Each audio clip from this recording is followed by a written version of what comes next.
This is Tim Fox with InfoLab Solutions, and this is the Exadata Card Trick. So what we're going to do is we're going to look at how an Oracle database on commodity hardware differs from an Oracle database running on Exadata. I think it's important to note that the software, whether you're running on 2-node commodity or a 2-node Exadata box, is identical. So the software that you have today would run on the Exadata and vice versa. So we're going to first go through the process of how a regular Oracle database running on commodity hardware would work. Now I'm going to use a couple of my friends here. In particular, Willard is going to be storage for me, okay? So Willard, you are commodity storage, any brand, any type. As a matter of fact, whether we were talking about SQL Server, DB2, Oracle, doesn't matter because all the databases work the same. Okay, now, let's say that I have a user in the audience that says, I need to know how many 7s are in that deck. So Willard, what do you think that the storage would do with that request? Start looking at it. Start looking at it, right? Well, it seems like that, yes, but unfortunately, you're commodity storage, so you're dumb. You don't know what's down there. You don't have any Oracle software. You don't have any CPUs. I am the database server in this model, so I'm the one who owns the database software, and I own the CPU, and so I'm the one who can look at the cards. So all you can really do is hand me cards, and I look at them. Now, what's happening here is called an I/O, okay? The read-wait cycle. I ask storage for a block of data, I wait, and it hands me a block.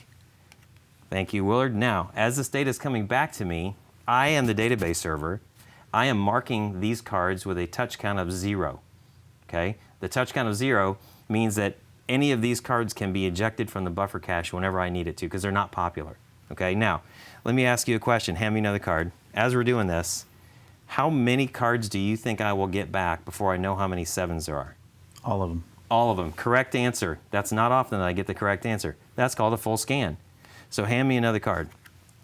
Now, as these cards are coming back to me, I am doing what's called a scan and a filter. The database server, not the storage. I am looking at the card and deciding whether it belongs in my result set. So far, I don't have all the cards, so I'm going to continue. Now, at this point, let's just say that my buffer cache is full. Okay? Now, as I take more cards from the storage, I, the database server, there's 1 7, I have to decide what to keep and what to throw away, which takes CPU and memory from the database server. So I drop one out. Hand me another card. Now my buffer cache is still full. So as I put one in, I have to take another one out. This is going to happen until I'm done with this query. Now let's say that another user says, I need to know how many 5s are on the deck. Well, this, what I have in my hand, is what's in the buffer cache. That's all I know about as the database server. So I will have to go back to storage on behalf of that second user and ask for all of this data again. Remember, these are just copies of data. The storage still has all the data. All I can fit in memory is what fits in my buffer cache. Now, let's say, we'll make things worse, let's say that another user figured out how to put a parallel hint in a query, and they say, let's do a parallel 24. Well, I have one CPU. Very powerful, but it's only got one. The database server is a little dumb too, and it'll say, okay, well, I'll go ahead and start 24 more processes to run that parallel query. Now I, the database server, have to switch between all those processes, including the first user who was looking for 7s, pulling data for everybody, and now what I have is called an I/O problem, and everybody with a big database has it. So, that makes sense? Storage, I/O problems? Mm-hmm. Okay. Let's convert, my friends here, from a commodity piece of equipment into an Exadata, okay? Doesn't really matter if I shuffle this, but it looks good anyway. Okay, so now I'm going to split this data up. You guys are going to look like an Exadata quarter rack, okay? There's 3 storage cells.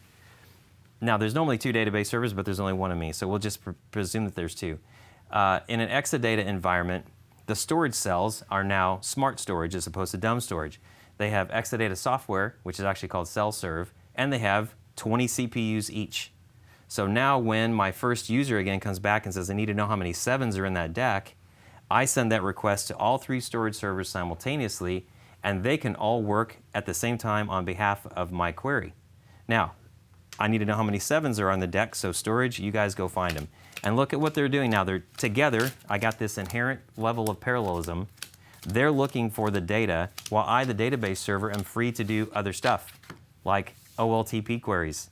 OLTP queries use CPU and memory, not storage. So, hand me back the cards you found. I have one. You have two, and you have one. This is what came back from the storage on an Exadata query. 4 cards, not 52. Also, when the storage cells were scanning this data, they scanned it at 25 gigabytes per second minimum.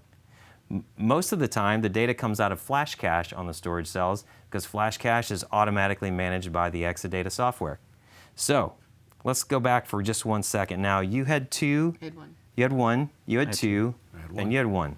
Okay. Now, what that is a storage index. Storage indexes are stored in the memory of the storage cells. The storage cells now know where these 7s are, and they know where they are not.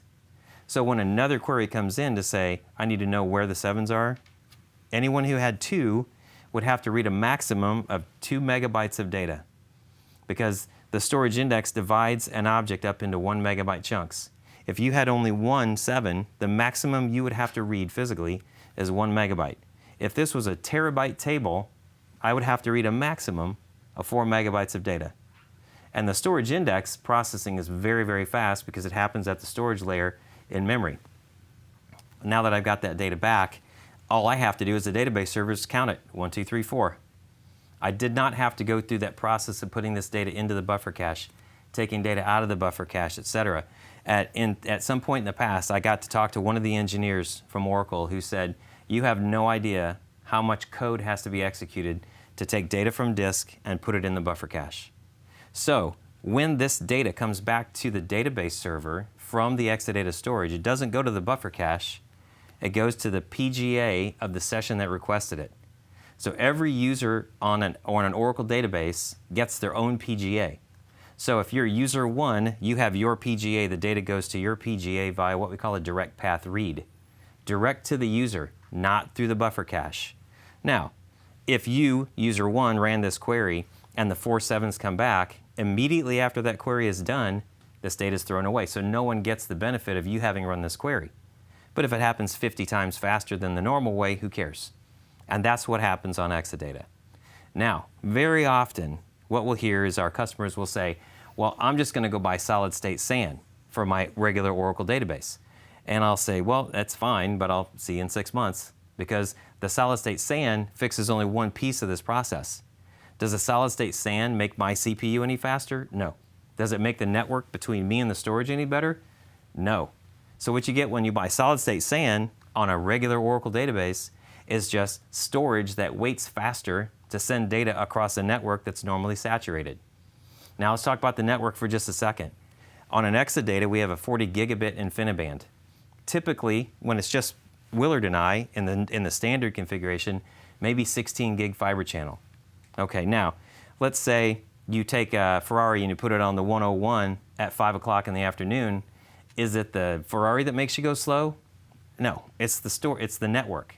Okay, let's say we take our highway and we expand it by, let's say, from 4 lanes to 40.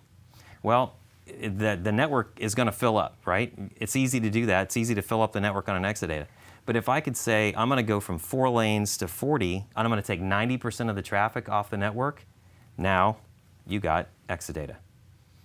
Okay, so going to buy solid state SAN definitely does not fix the I/O problem. It certainly speeds up the read of the data, but it doesn't help you with the network traffic. Okay, guys, thanks for helping. And from our perspective, anyone with more than 2 terabytes of data in an Oracle database can benefit from the Exadata platform. Please feel free to reach out to InfoLab Solutions for more information.